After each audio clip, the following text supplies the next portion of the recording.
Growing a business is kind of tricky right now. Supply chains are squeezed, tariffs and trade policies are dynamic, and cash flow, it's tighter than ever. You need clarity to come out on top. Without it, you risk falling behind. If only you could hop in the DeLorean and see the future, right? Thankfully, there's NetSuite by Oracle. NetSuite has real-time forecasting to help you move ahead with confidence. This is your AI-powered business management suite and the #1 cloud ERP. Trusted by over 42,000 businesses, NetSuite brings accounting, financial management, inventory, and HR all under one roof. It's your single source of truth, giving you the data and control you need to move quickly. And with AI built in, you can automate the busy work and focus on strategy. NetSuite helps you see what's stuck, what it's costing you, and how to pivot fast. If I were running a business with a lot of moving parts, I'd use NetSuite for full control over everything. Tame the chaos with NetSuite. If your revenues are at least in 7 figures, download the free ebook, Navigating Global Trade, 3 Insights for Leaders at netsuite.com/SPI. That's netsuite.com/SPI. The perfect product launch. It's the goal for every brand marketer. High heat, fast sellout, and fans posting recipes like trophies. What do Sydney Sweeney's soap drop, Taylor Swift's tickets, and your next launch have in common? Well, they're not bought, they're bragged about. Fanfare turns your drop into a moment. Fanfare cues real fans, blocks bots, and builds launch experiences worth screenshotting. Want hype without the heartbreak? Get Fanfare's 5-step hype drop playbook with our proven success formula and make your next launch unforgettable at fanfare.io/playbook. Again, fanfare.io/playbook. We know that our content lives adjacent to other creators, but I think just the truth of the matter is that quality matters more than anything. Before, you could probably get away with writing a mediocre newsletter and still get 5,000 subscribers and an acceptable open rate and on from there. Back in the day, you could put out some mediocre YouTube videos and probably still get traction. Try to do that today and it's not going to work. You put a ton of effort into it because you know that the content all around it is so high quality and you're competing for that attention. But the pie is so big. In 2014, I was invited to coffee by a friend of mine, Nathan Barry. And I had known Nathan as somebody who was a designer, a very prolific content creator. But what he brought to the table, literally the coffee table at a coffee shop in San Diego, was a proposal for me to work with him on a new company that he had just started, a company that was at the time making around $10,000 a month as a software, an email service provider called ConvertKit. And he wanted me to come on to be an advisor and really a partner to the company. And what we talked about that day at that coffee shop was not really about money or earnings or anything like that, but a vision of the future that would be a win for both of us. A conversation about how we could help each other along the way. That company, ConvertKit, at the time was making $10,000 MRR, or monthly recurring revenue, $10,000 a month. Today, that company is generating more than $1 million a day. Yes, they just recently, at the end of 2023, surpassed the $365 million a year mark, which is amazing. And I wanted to bring Nathan back on to talk about some of what they're up to help us creators. Specifically, something that they recently launched last year in 2023 called the Creator Network. And I'm going to tell you that just up front here, it is the #1 thing that is helping to grow our email list at SPI right now. It's the Creator Network. And whether you are a ConvertKit user or not, you will get some value out of this because it shares some principles behind where we believe email to be headed, to be a little bit more collaborative and a little bit more social. And what ConvertKit has built and why they built it and the advantages that they have with it is incredible. So, as I mentioned before, we're going to be interviewing and getting an update from Nathan Barry, CEO and founder of ConvertKit, a company that I am an affiliate for and have been an advisor for about a decade. So I just wanted to share all that up front, but this is going to be a great one because there's a lot of lessons to be learned, especially if you're building something big. You might be at the start of your startup journey. So whether you are a startup founder, a startup creator, or just a creator in general, this will be helpful for you. And I look forward to seeing what you think. So here he is, Nathan Barry Welcome to session 757 of the Smart Passive Income Podcast. Here we go. You're listening to the Smart Passive Income Podcast, a proud member of the Entrepreneur Podcast Network, a show that's all about working hard now so you can sit back and reap the benefits later. And now your host. He has a junk email account with over 100,000 unread emails. Pat Flynn. Running a business means legal questions are inevitable. Is this contract or agreement solid? What can I do if a client won't pay me? Am I set up properly for taxes? Well, rather than trying to navigate all of this on your own or searching endlessly online, imagine having a law firm on your side without the high hourly rates. That's exactly what Legal Shield's small business plans offer. With Legal Shield, entrepreneurs get access to real legal support, contract reviews, collection letters, guidance on business formation, and even help handling IRS audits. Members can book consultations, upload documents through the app, and work with a provider law firm that understands small business laws in your state. You also get proactive help on tax and trademark questions so you can stay ahead of legal risks. And if a client delays payment, Legal Shield can send professional collection letters to help you recover what you're owed, all for a fraction of what traditional attorneys charge.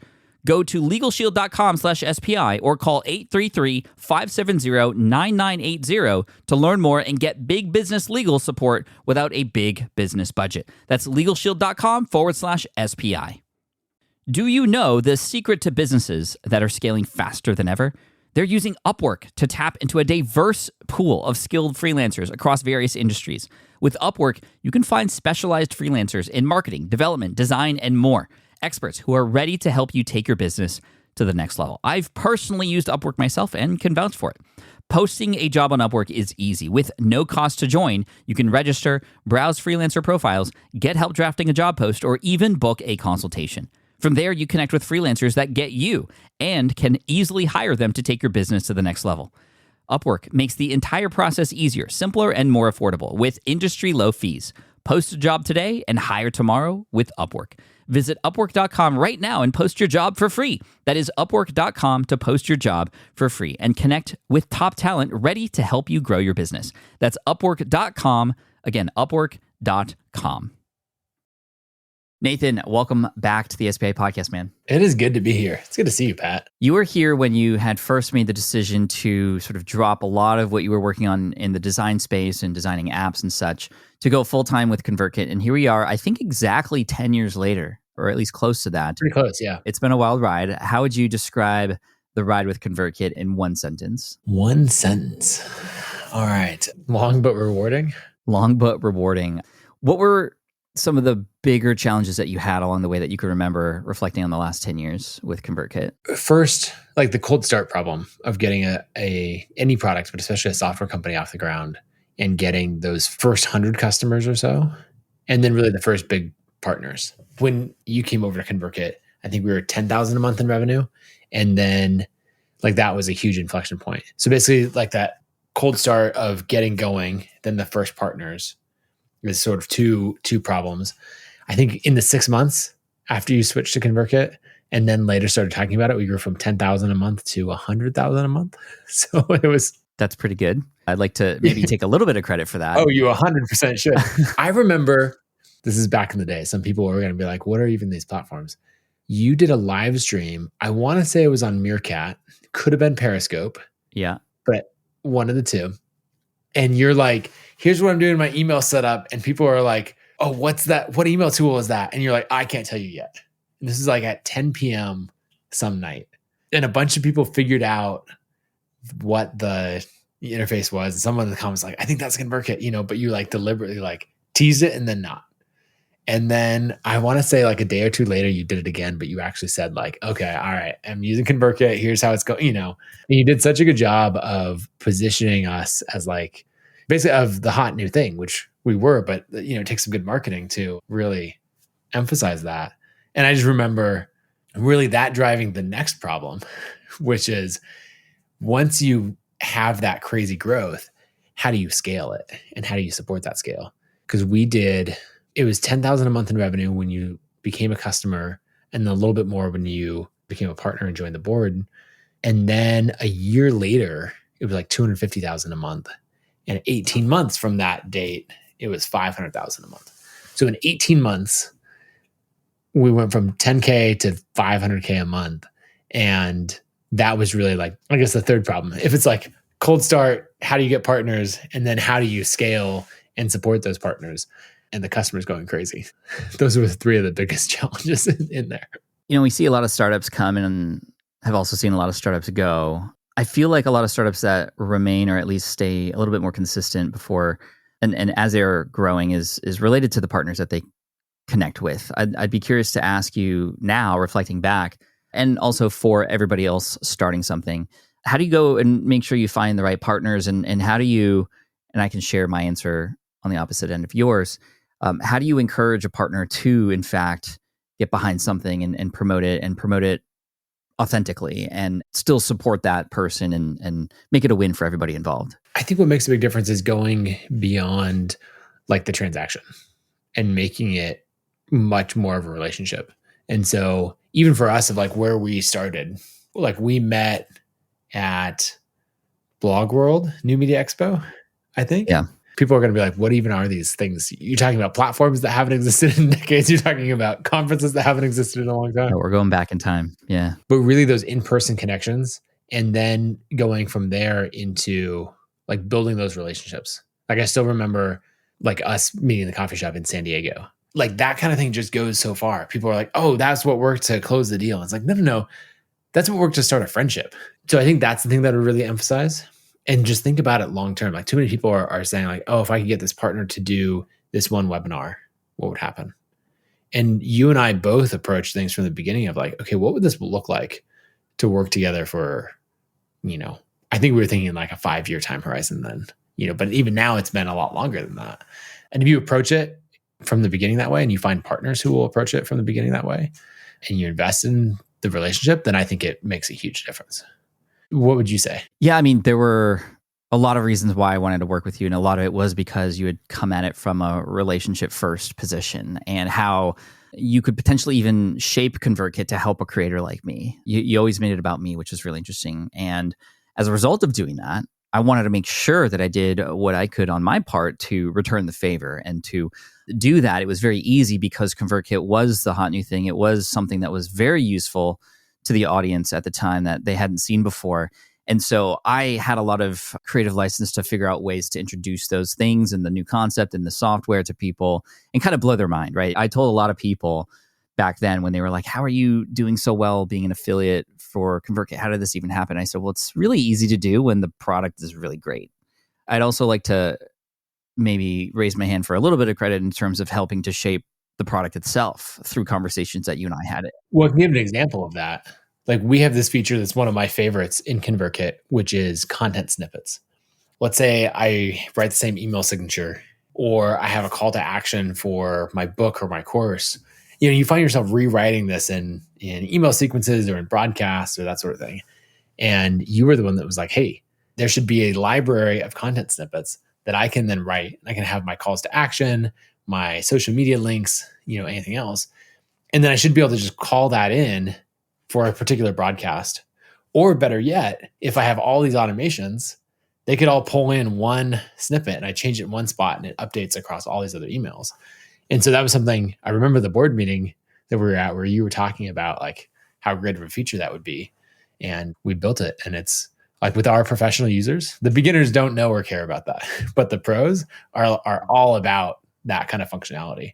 And that comes from like a tight connection between, a partner and the product. And there's going to be other partners who don't have a product mind like you do, but when you're in there using it all the time, and then you have that voice to be like, hey, if you implement this, like I know that I'm going to love it. My team's going to love it. And by proxy, I know that, 10,000 of my closest friends, on this webinar are going to love it too. I think you positioned it really well when you had me come on the board to essentially give me permission to tell you and everybody else on the team, like where things were lacking. When you gave me that permission, it really opened my eyes to, oh, this is what this relationship can be like. It's not just me promoting this product. Like I had many other products. I was a affiliate for a very well-known web hosting company, keyword research tools, all these kinds of things. But in none of those relationships was anybody really asking me like, well, well, where can we improve? And that's really where you started. And I absolutely love that. So some great lessons for those who are sort of in startup mode and working with partners. It's something that can be a win for all sides. And, as time went by, more email service providers, competitors started to finally get smart, to finally introduce a lot of the same things that ConvertKit was known for, being innovative for. And now it's like everybody's catching up, right? And, I remember some board meetings that we've had where that was the main topic. It was like, hey, everybody's catching up. Like, where are we in this space now? We are no longer necessarily the front runners in terms of innovation here. What's happening? Can you go through a little bit of the mindset of a CEO when something like that happens? Your competitors are coming up and they're coming up fast and maybe even innovating ahead of you. How does one navigate that as CEO of a fast-moving software company? Yeah, for us in the email marketing space, it was always very competitive. Like we could probably list off, 20 plus companies that are tens or 50 million a year in revenue or more. But we were the only ones focused on creators. And so we had, like, MailChimp was focused on all of small business, and creators happened to be a small business. And so they're like, great, you have a home here that works. But we got to ride this wave of being the only ones focused on creators. And I don't think we fully understood how good we had it when we were directly competing with MailChimp and MailChimp was kind of competing with us. And then really what happened as the creator economy grew, which is funny because investors early on were like, well, when we tried to raise funding and failed, which I'm very glad for now, but they were like, this creator thing will never be big. You'll never build a big enough business. Now obviously it's worked out quite well, but what would happen is, years later, we ended up with a whole bunch of companies focused specifically on the creator world. So I think of right now, there's really four. There's us, Substack, Beehive, and Flowdesk that within all of email marketing are now just focused exclusively on creators. So that's where we found ourselves we have to step up our game. And so a couple of things that we did that really helped, and I remember those board meetings where we talked through it. One is really focusing on the conversations and the relationships with the creators. I think it especially got hard in two ways. I think we got a level of scale as a company where we started to, for a little bit, lose touch with creators. And then during, that came right before COVID. And then during COVID, I didn't realize how much we relied on conferences and masterminds and dinners and coffee meetups and all of that to get that voice of the creator. So when it came time when we went more than a year without doing any of those things, then you realize we're starting to lose that connection and touch with creators. And so bringing that back and then also doubling down on product velocity. So it's basically how good and how actionable are our ideas of what to build, how close to what creators need, and then how quickly can we build them. And I think those two changes, we restructured our whole product and engineering team around how do we ship product quickly? How do we get a meaningful thing out every other week? And that's really been, this year. So I think those are the two biggest changes that we made to make sure the company stays competitive for a very long time. How have you adjusted since COVID to stay in touch with the audience and creators, as well as filtering all those ideas that come in for the engineering team? Because you mean not every feature request should be directly built in? I mean, from my experience, and I know just kind of logically that would kind of kill the company, kill the team, kill everything. And so I would imagine there's some sort of matrix or scoring card or some method to absorb and intake everything so that it's on the table, but then rank them or grade them and then make decisions on that. So how does that work? Where does one in ConvertKit get to connect with user? And then how does one filter through all those requests and all the feature requests? So I think the connections with creators got a lot better once we were able to meet in person again, and then just be a lot more deliberate about getting on calls with creators. We had a team put together, telling a whole bunch of creator stories, and we had focused on their story and not as much on feedback on how we can help them better.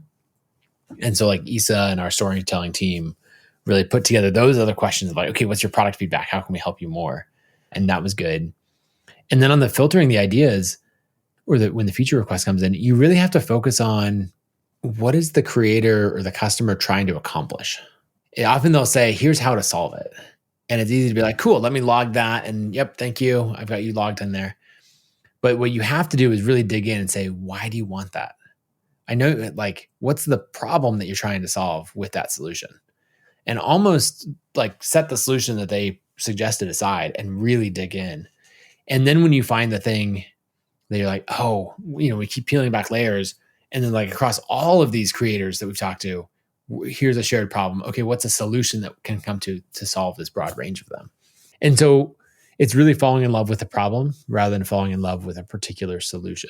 And that's what makes the difference. Can you give me an example of a problem that was highlighted in 2023 and then how ConvertKit engineered a solution for it? Yeah. So every like author, podcaster, blogger, writer that I talk to, they all talk about one thing. They want growth. And they're figuring it, like they're all sharing tips. How can we grow?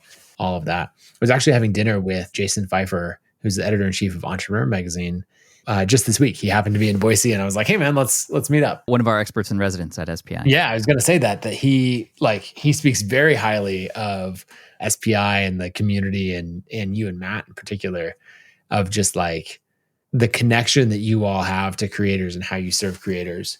But he was telling me, he was like, "Look, when I get together with my author and creator friends, we're all asking, hey, what's working for growth right now?"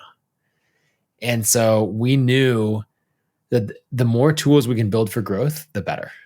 And what we realized is that email has pros and cons.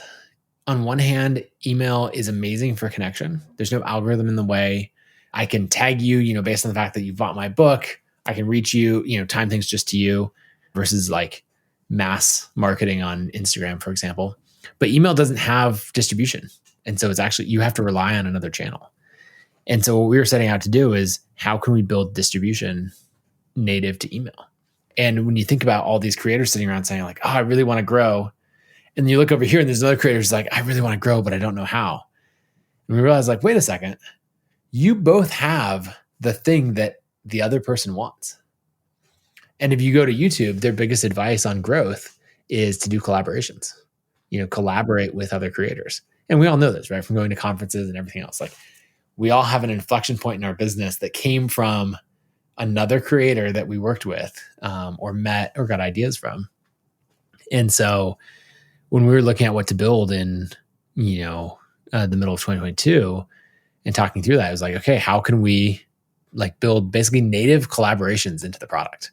And that's what turned into the ConvertKit Creator Network, which is a way that when someone signs up for my newsletter, it says, hey, thanks so much for subscribing. Why don't you also check out these other creators? Why don't you check out Pat and Sahil Bloom and Susan Cain, like a few other creators that I recommend. And then vice versa. Someone signs up to yours, it recommends me and a few other creators.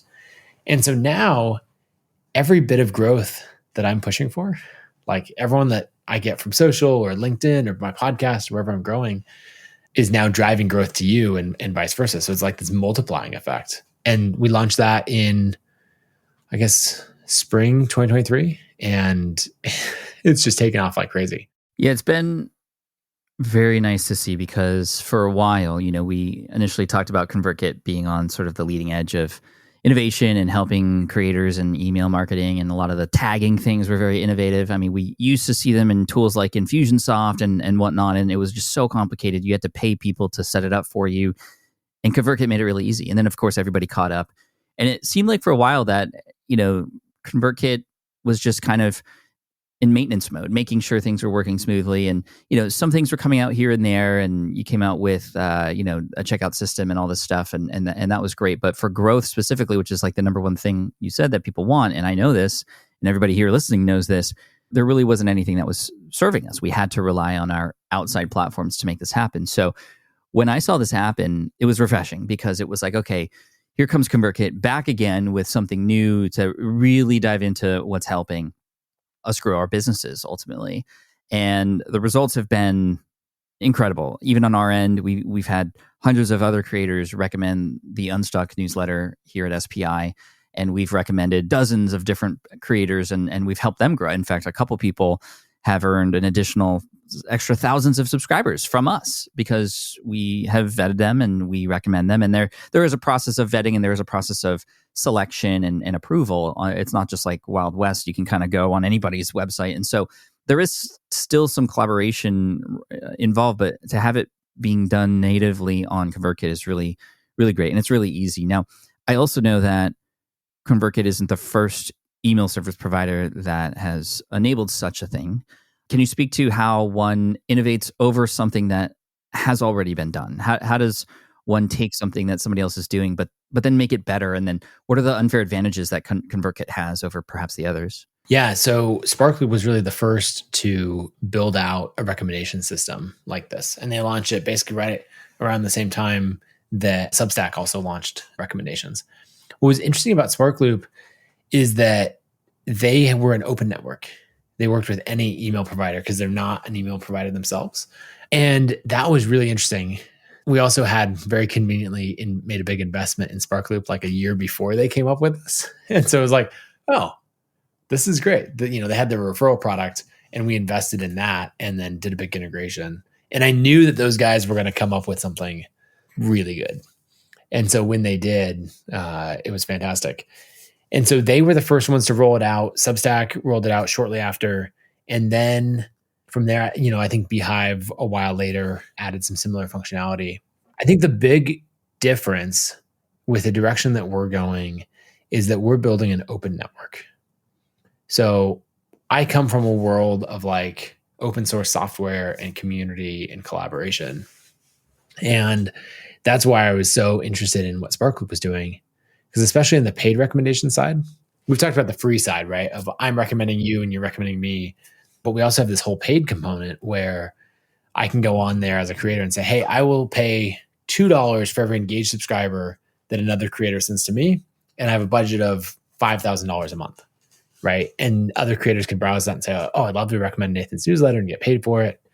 That sounds fantastic. So Sparkloop came out with that paid side very first. And then as they were scaling that, one thing they did that was really, really smart is they made it so that as a sponsor or as a creator earning, you could be on any platform.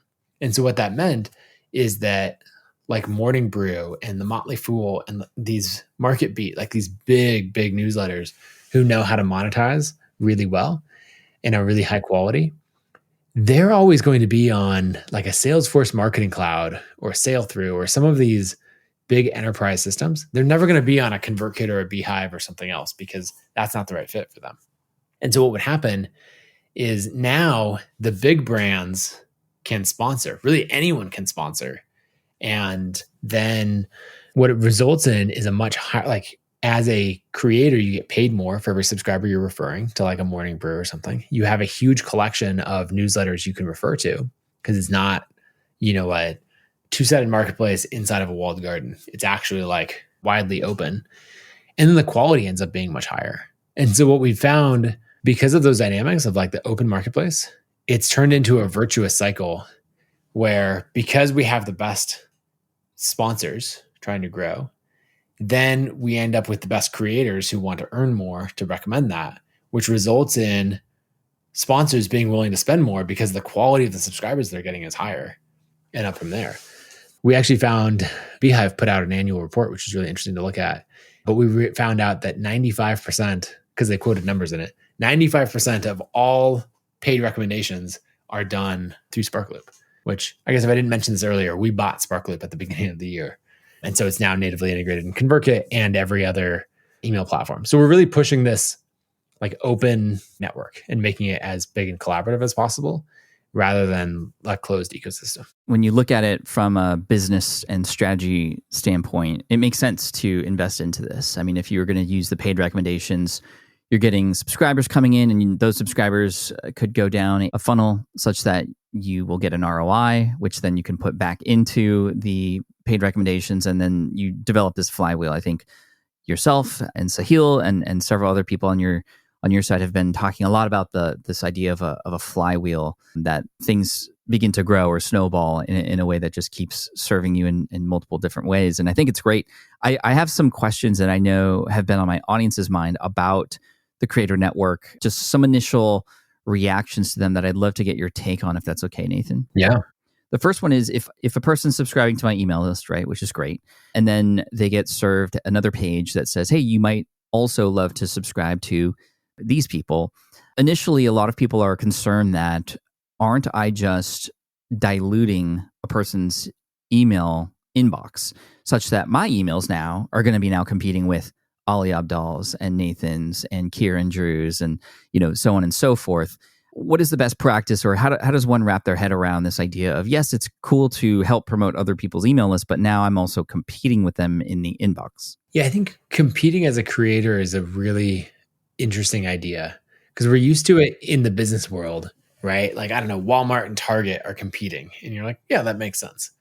As a creator, there is a limited amount of attention, but there's effectively an unlimited number of people that you can get that attention from. Right? Like, neither you or I are looking at it and going, okay, I want to grow my newsletter, but it's really going to be limited by the global English speaking population that cares about business. We know that we're so tiny compared to that we're not worried about market saturation. And so to what extent is someone listening to, or let's say reading your newsletter and not mine, or vice versa? So like, competition is kind of this weird idea. But we know that there is each individual has a fixed amount of attention, right? Yeah, I'm not going to read 40 email newsletters, on a week, because that's just not reasonable. And so I think it's interesting to try to balance that. I think about competition probably the same way as email now, as I think about it with competition on social platforms. Like, we know that on my YouTube channel, someone is scrolling a feed and they're like, oh, I'm going to pick that one. That seems interesting. They may not engage with every piece of content, or scrolling, Instagram or short form video. We know that our content lives adjacent to other creators. And that's always been the case with email. It's just now there might be more creators there. So I guess two things. One, the upside is distribution for great content just got way easier because now we can get in front of so many more potential readers. The other side of it, I was going to say the downside, but I think really just the truth of the matter is that quality matters more than anything. Before, you could probably get away with writing a mediocre newsletter and still get 5,000 subscribers and an acceptable open rate and on from there. In the same way that probably back in the day, you could put out some mediocre YouTube videos and probably still get traction. Try to do that today and it's not going to work. Like, Pat, if your YouTube videos were mediocre, would they go anywhere? Like, you put a ton of effort into it because you know that the content all around it is so high quality and you're competing for that attention. But the pie is so big. I don't know. What's your take? Yeah, my take is bring on the competition. I mean, I'm happy to recommend people that I care about and enjoy and also love reading. I mean, to me, that is a service to my subscribers, is to go to Ali Abdal's productivity newsletter because his stuff is great. I want you to read his stuff. His stuff is different than mine.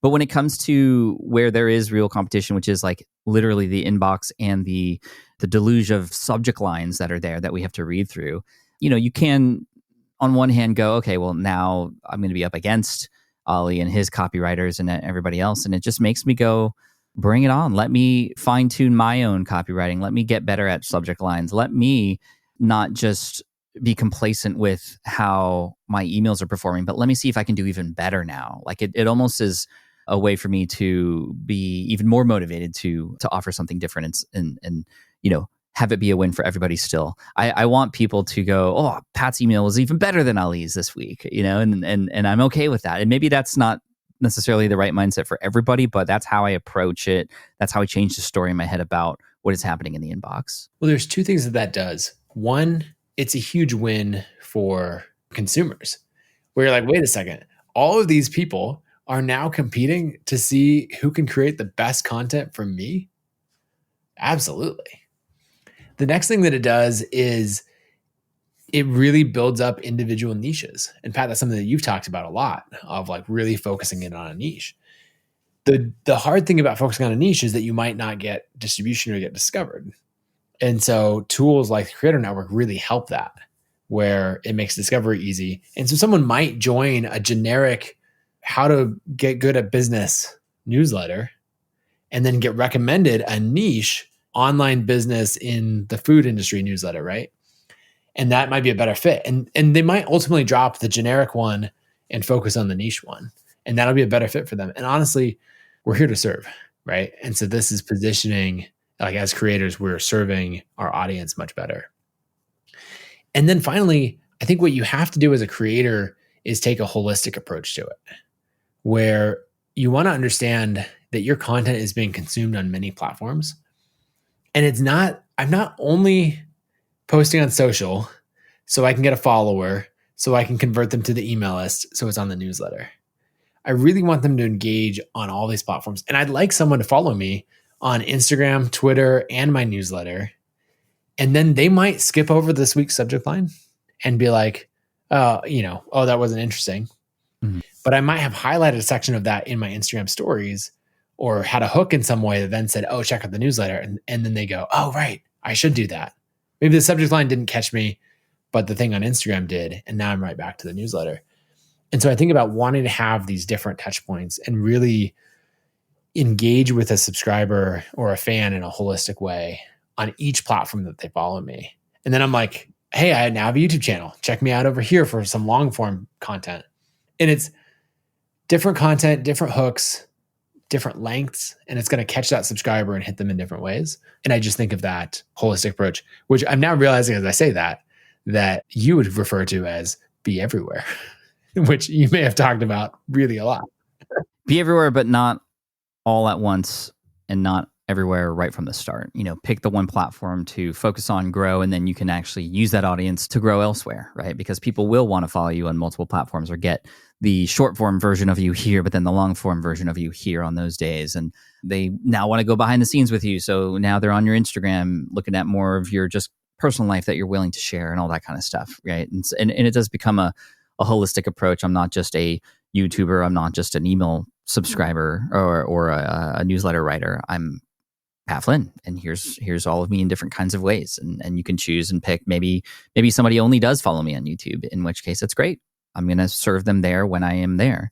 The other thing I wanted to bring up was for somebody who's just getting started. For me, it was not too difficult to get in the creator network and have others go, oh, Pat Flynn's newsletter, I want to recommend that too. I trust him. He's been around for 15 years doing this. Like, I think his newsletter would be great, or I am subscribed to that newsletter. Let me also recommend it to my list. How does a person who literally starting from scratch, they just signed up to ConvertKit, they hear about the creator network, and they're like, okay, well, I don't have any connections. Do I need to build these connections first? How does one go about best utilizing the creator network when they're just starting out? So what I would do is I would browse the creator network to discover other creators that you think might be a good fit. Go subscribe to their newsletter and start reading their content. And then first you can learn from it. Sometimes, like I've seen creators say, hey, I'm going to be this creator of this niche. Like I'm going to clone this person's ideas and tactics, but like with my ideas in an entirely different niche. And I think that's a good thing to do. So what I would do is discover a lot of creators, choose the ones that are the right fit and start recommending them, but stay subscribed to them as well and reply to their content, engage with it. And a couple things that you're going to see happen. First, you're engaging with their content and they'll see that. They'll be like, oh, Nathan. Well, they'll make the connection. This Nathan who just responded to my Twitter post is the same Nathan that I just wrote that reply to in my newsletter. Like, oh, he's a regular reader. And then now when they're going through their creator network stats, they might see like, oh, who's this person who sent me 5 subscribers? Oh, that's Nathan, right? Like I think you have a story of a creator that you even had on the podcast who you met because they were sending you a bunch of subscribers through creator network. Is that right? Yeah, Corey. In fact, he's been on the podcast now as a result of that relationship that started on the creator network, which was really cool. So I definitely think that's great as far as a person starting out. To clarify, when you say go search through the creator network, that is accessible inside of your ConvertKit account under the sort of growth tab. Yeah, so you go growth recommendations, and then there's a discover tab, and you can say like, okay, here's my niche. It'll recommend creators for you to recommend. Now, one thing in it where people make a mistake is they go and recommend, say, 5 creators, and they sit back and wait, and then they don't get any recommendations back. Like they're not reciprocating. Why? Yeah, because that other creator went, sweet, I have no idea who that person is, but I'm glad they just sent me 5 subscribers. You have to actually go out and build those relationships. And I would encourage people to do that the way I was talking about, of like following the creator, responding to them, building that relationship gradually online, and then maybe getting on a call or that sort of thing. Second, do it at events. Events are such a good place, especially in your particular niche. Go to the food blogging conference, go to the real estate conference, like whatever your niche is. Go to those events and really seek out and meet creators. Host a meetup yourself. Host a creator happy hour. The next thing is other communities that you're a part of, right? If you're in SPI Pro, right, there's a whole bunch of people who are there saying, hey, I'm trying to learn how to grow an online business. Like, go find the people in your niche and form those relationships. You're not going out and being like, hey, how do I get Pat Flynn or Ali Abdal to recommend to me, right? That's the wrong level and it's not going to work. But you're saying, hey, who could I form a mastermind group with? Who could we build a pod with who maybe they have 100 subscribers and they're adding 3 to 5 subscribers a week, because that's the level that I'm at. And really actively seek those people out and build those relationships. And then when you're talking and you meet someone and you say, hey, let's help give each other accountability and work together, like a mastermind idea or just friends, then also say, hey, what if we recommend each other on Creator Network? Then you're going to drive that growth. So it's basically take a really active role in it. Yeah. I mean, I got to do work. That's the unfortunate thing about the online business world is you got to do the work. It's also the fortunate thing. It's like those who work hard and work smart, and build those relationships to serve others, other creators and their audiences respectively, they get rewarded. And it's great. And what I love about the Creator Network, it's just allowed for those connections to happen in a way that easily serves each of those communities together. It's a tool. It's not going to solve all of your problems, but it is as useful as time that you put into it and those relationships. And it has been very useful. And it is currently today the number one thing that is recommending new subscribers to our email list is the Creator Network. We do a lot of things to build our email list, and it is the number one thing right now that still continues to grow our list over anything else, which is a big testament to you and the team and what you guys have built there. So well done on that. Thank you. One quick thing that I was going to add with that is, for anyone listening who has their own community, a huge value add that you can do for your community is to help form those connections, right? Like, a lot of what we do is, people come to us and they take a course, they sign up for a membership, that sort of thing, in order to meet other creators and learn and ultimately grow. Well, guess what? You have these pods of creators who they all have what the other person wants. And so you can come in and say, hey, we've got 100 people in this community, and I'm going to form, for whoever wants, I'm going to form 5 pods on the Creator Network. Like, who's interested? And then people will volunteer and say like, oh, me, and then you can, your community manager can start to assemble these groups and really do that work for you. And what will really happen is your community will build stronger bonds to each other, which they will forever credit back to you as the person who made that connection. And they'll get better growth results. Like, you try and teach them how to grow their business. Well, you just made the connection and gave them the tool to help them grow their business. It's a great way to deliver on the promise that you had of, the course or the membership that, they originally joined. If you're out in the wild and maybe you're inside of a community, virtual or maybe in person, do you just go like, hey, are you on the Creator Network? And like, you're just like, hey, do you have that? I do. Let's do this thing. It's just kind of natural like that. What if a person doesn't, or they're not in the Creator Network? Where does one go from there? So if a person's listening, they're in ConvertKit, they want to connect with other people in their community, but those people are not yet in the Creator Network. What would be the pitch? What would be the best way to help them? Yeah. So right now, at least for the free recommendations, you have to be on ConvertKit. We'll work on expanding that further. The paid side, you can be on any platform. And so it'd be switching to ConvertKit and signing up. So let me just say that there's some really exciting things coming on the ConvertKit side. I can't, this will release slightly before those, but to make ConvertKit wildly more accessible. That's great. For creators. That's a good tease, right? I might know what they are as an advisor, but I'm not gonna spill the beans yet. It'll happen when it happens. Basically, to make it so that anyone who's thinking about signing up for ConvertKit or trying to decide, oh, is this the right fit? It's natural. Like, welcome everyone in, and that will be huge. So the biggest thing is, if you're on another platform, we'll help you switch to ConvertKit. We have a migrations team. We'll do it for you for free. And if you're starting from scratch, we've got a great free plan to 1,000 subscribers. Yeah, and then you can get into Creator Network and start recommending people. And so it's really this reason to form community and get that growth. Nice, man. I love it. I think we could spend another hour or two talking about creators and utilizing email and the creator network. But I want to ask you one final question here as we finish up. And it's related to the future. We talked about the past to start out with. We're going to talk about the future now. And we're going to talk about, the next 2 to 5 years down the road in terms of what the audience and especially ConvertKit users can expect from the team and from you, and kind of what can you tell us to get excited for the future besides this thing that's about to drop that's a little bit more specific? Yeah. So at a high level, our mission as a company is we exist to help creators earn a living. And so that's the lens that we view everything through. And so we're looking at how can we help you make money, help you pay your mortgage and grow your business as a creator. And that's why we launched our sponsorship network. It's like, let's directly sell sponsorships for you. That's why we acquired Sparkloop and built out the whole paid recommendation side. And then really back from, revenue or upstream from that is usually subscriber growth. And so we're really, really focused on that side of it. And one step up from subscriber growth, up the funnel from that is usually connections.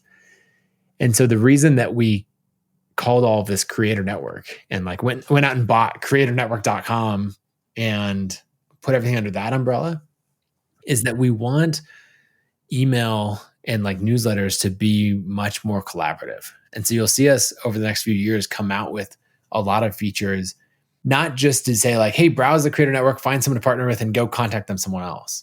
But we're what if we could help form those pods better? What if we could host actually something that we're about to launch?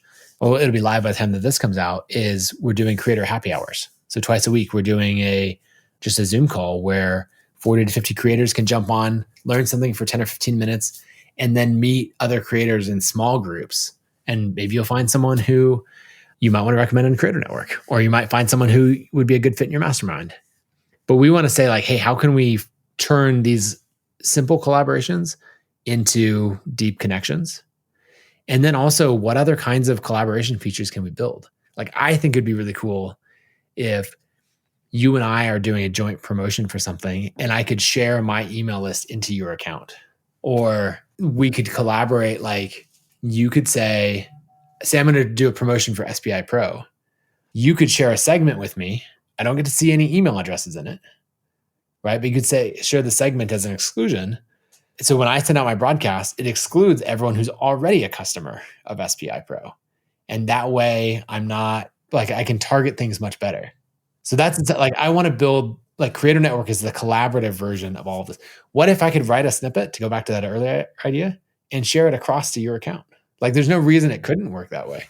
And so that's the way that we're thinking about how do we build the most collaborative social product possible, but still give every creator the individual control of, these are my subscribers, here's exactly how I want to talk to them, and build to have all the customization and flexibility. So email almost becoming more social and collaborative.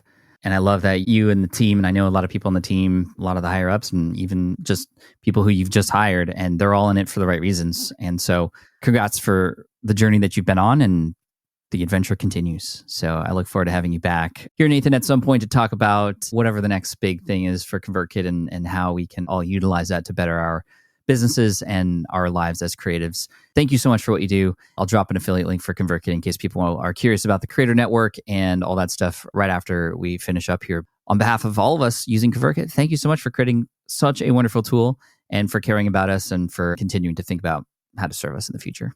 It means a lot. Yeah, thank you for having me on. And thanks for all your support over the years. Of course. All right. I hope you enjoyed that interview with CEO and founder of ConvertKit, Nathan Barry.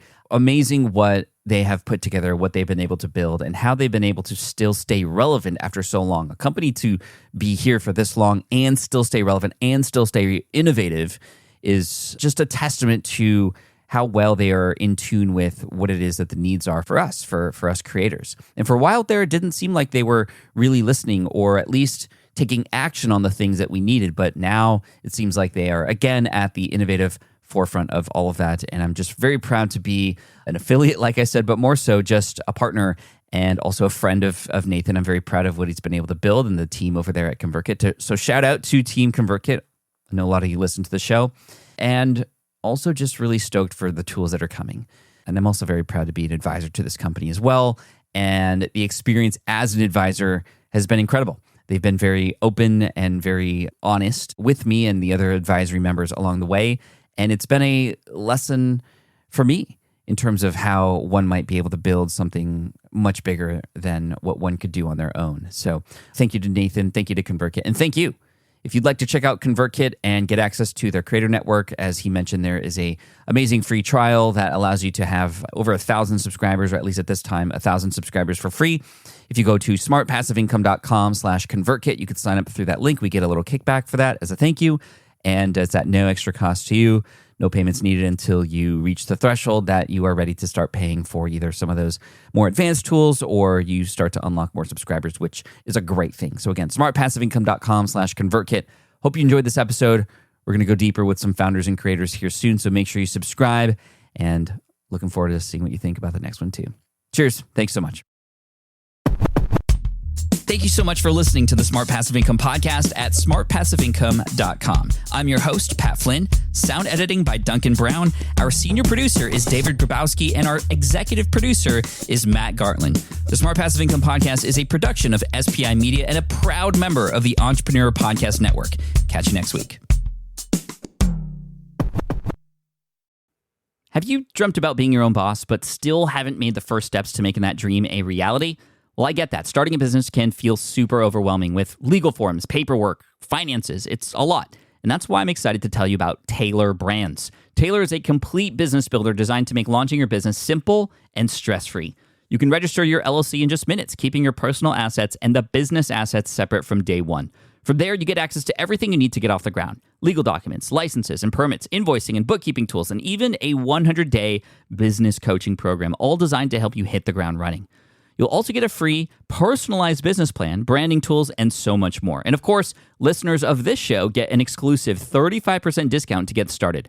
All you have to do is head to taylorbrands.com/SPI. That's TAILORBRANDS.com/SPI. Stop dreaming, start building with Taylor Brands.